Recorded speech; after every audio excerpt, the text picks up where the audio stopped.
Welcome to Taji's Kitchen. Today I'm going to show you how to make soba noodle with tempura. So after making the last video of soba noodle, I thought another typical Japanese noodle, which is soba noodle. And what it is a noodle made out of buckwheat flour. There are a lot of restaurants in Japan that only serve soba noodles. And those restaurants, they usually make their own soba. There are several variations of the ratio of the buckwheat flour and the regular flour. So the most authentic soba noodle should be made with 100% buckwheat flour. But more common is maybe nihachi soba, which means 2:8 ratio of regular flour to buckwheat flour. And these soba noodles are in Japan usually served either cold or warm. When it's served warm, then it's served pretty much like a udon noodle in a dashi stock soup. But when it's served cold, then it's served over what's called zaru, and therefore they're called zaru soba, and then usually with different toppings. The most common is a tempura, and that's the variation I'm going to be showing you today. So making tempura is a little bit more processed, but you don't necessarily have the tempura. You can just make soba. Some people just eat soba noodle as it is. And also, depending on the ingredients of the tempura, you can also make this strictly vegetarian or even vegan. So I hope this video will let you see some of the traditional Japanese food and maybe someday give it a try yourself. Then, let's get started.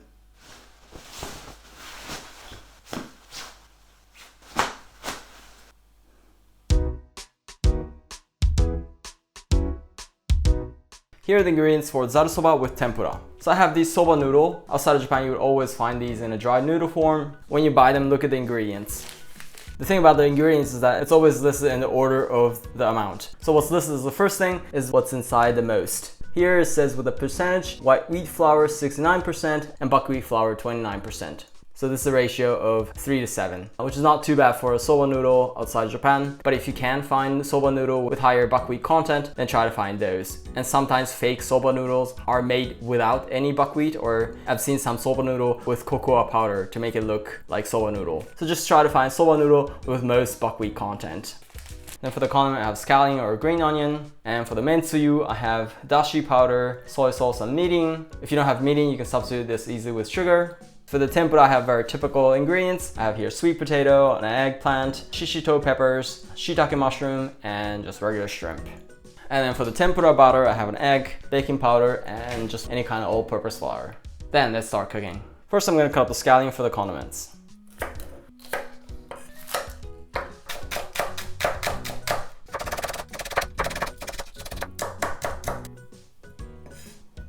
Then we're going to cut up the vegetables for the tempura. I'm going to start with the shiitake mushroom. I'm going to take the bottom part off. And then you can fry it like this, no problem, but I'm just going to make a little neat shape out of it. So just kind of look neat like this. It's a common thing what we do in Japan. And for the shishito peppers, I'm going to cut into half and take off the inside.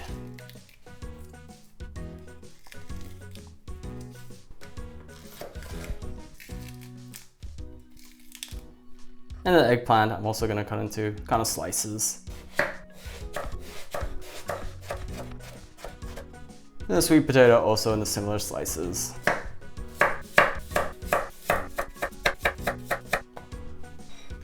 That's finished for the vegetables. Let's prepare the shrimps. I'm going to first peel off the scale.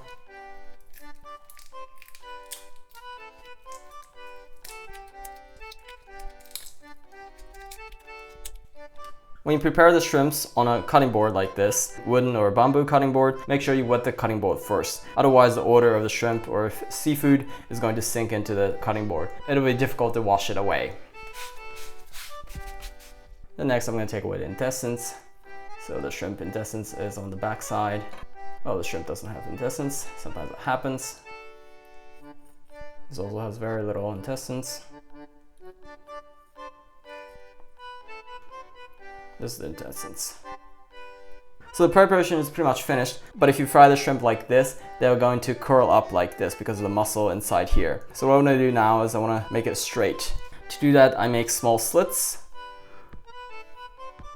on the bottom 3 or 4 times like this, and then I'm going to push away like this and break out the muscle, and I have a straight shrimp like this. So on the bottom side,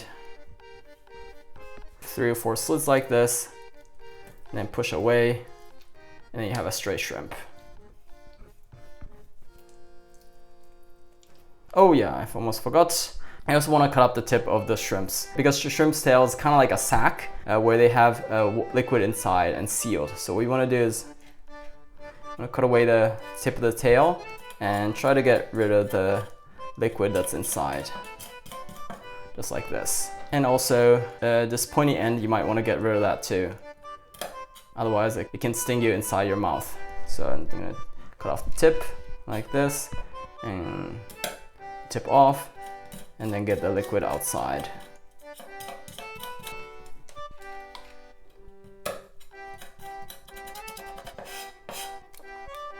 So the ingredients for the tempura is finished.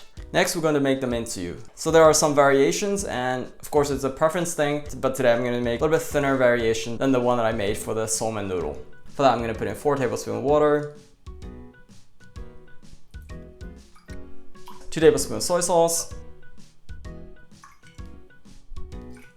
also 2 tablespoons of mirin. If you don't have mirin, then you can substitute this with 2 to 3 teaspoons of sugar.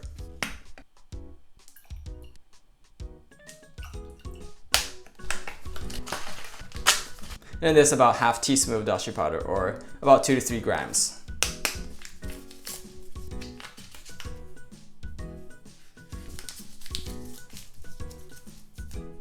I'm going to turn the heat to medium and bring this to boil.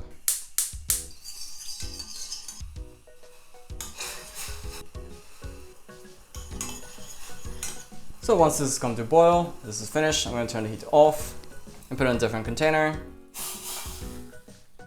I'm going to put it to the side and let it cool off. Next we're going to cook the soba noodles. So this is often a bundle like this for 1 portion. Then I'm going to put this in. And this says cook for 4 minutes, so I'm going to set a timer for 4 minutes. So especially in the beginning, you don't want to mix this with a chopstick. Because of the content of the buckwheat, they are not going to stick, and let it cook like this. So the 4 minutes has passed, I'm going to turn the heat off. Now I'm going to move very quickly. Now we're going to drain the water and then cool this with running water.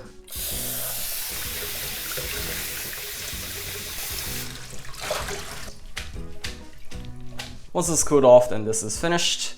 Now we're going to put it on a plate. So in Japan, zaru soba is usually served on zaru like this, but of course I don't have that here. I'm just going to use a regular plate and a small bamboo rolling mat. So I made this myself with cutting the sushi rolling mat. Then this is done for the soba. Now let's make the tempura. To make the tempura, I need the tempura batter. So in a bowl, I'm going to crack 1 egg. Then this, I'm going to put in about 200 milliliters of water. Somehow when the temperature of the batter is cold, the coating of the tempura will be crunchier. I'm going to put in here some ice cubes. And then make it 200 milliliters with ice cubes. And then I'm going to mix it up. And also I'm going to put in here about 200 milliliters of all-purpose flour. And that is about a little less than a cup. So just about that much. And to this flour I'm going to put in some baking powder. Just about half teaspoon. Then give it a little bit of mix here. Then I'm going to mix the flour in here using a colander like this. Don't mix in everything. Just leave a little bit depending on the condition. You don't want a too thick batter. So then we're going to mix it up. Here what you don't want to do, you want to mix it too well. So you just kind of make a really light batter. It's okay that there are some clumps. Because when you mix it too much, then the gluten will start forming the network, and that'll kind of make it too battery. And you don't want that. You want to have a lighter, fluffy coating. I think I'm going to put all the rest here. So this kind of soupy batter is good. Now let's fry the tempura. So in a pot, I'm going to put in some frying oil. Any frying oil will do. I'm going to turn the heat to high and bring this about 180 degrees.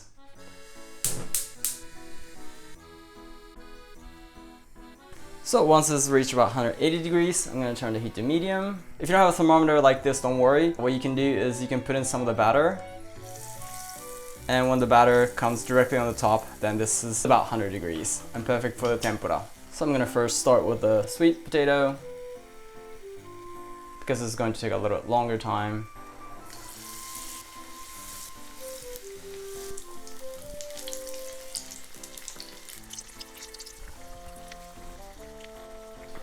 So after 3 minutes or so, this looks good. Next I'm gonna fry the eggplants.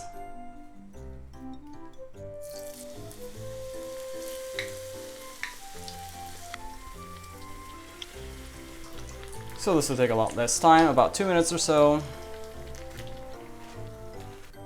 I'm gonna fry the shiitake mushrooms.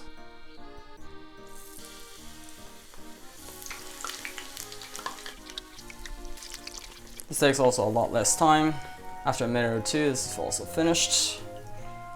I'm gonna fry the shishito peppers.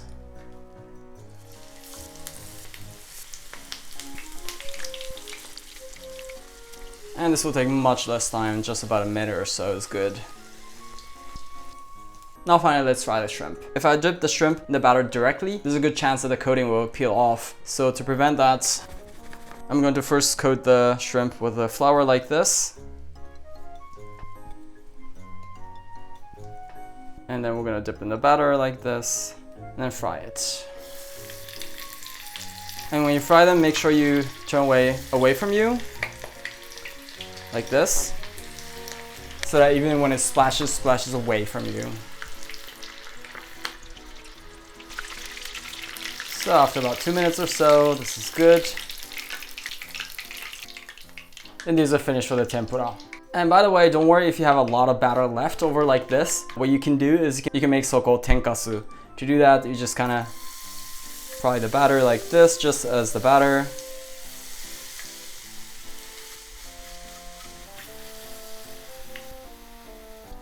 Then once this is finished,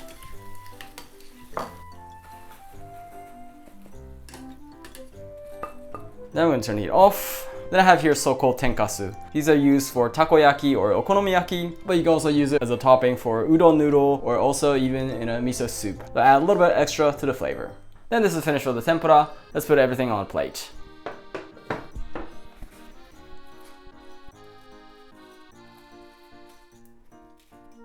Then this is finished for zaru soba with tempura. Let's eat.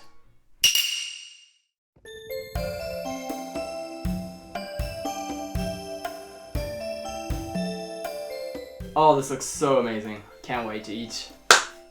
Itadakimasu! So in this Mentsuyu, I'm gonna put in some scallion.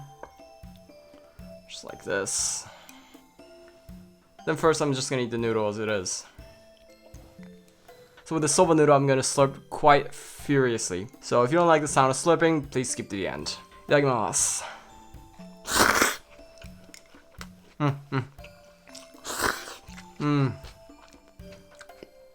Just like at home.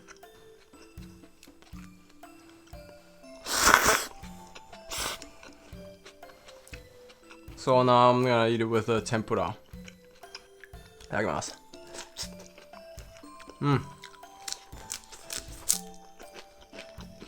Oh, shrimp tempura and soba noodle is just a great match.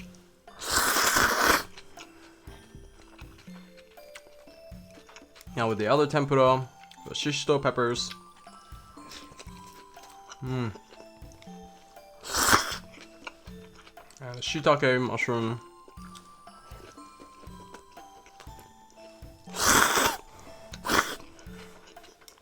Sweet potato. And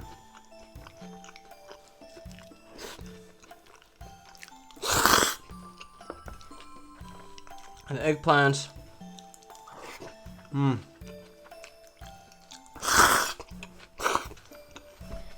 Oh, eggplant is so perfect for the tempura.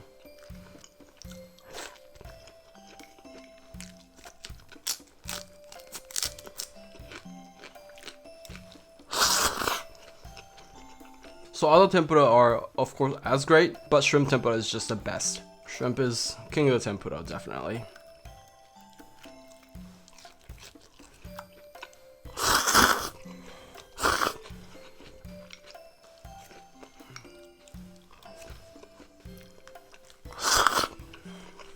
Oh, it's so delicious.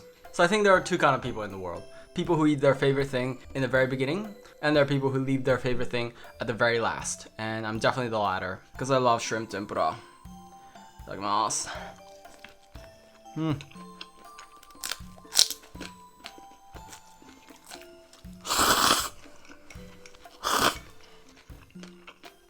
Oh, that was so delicious.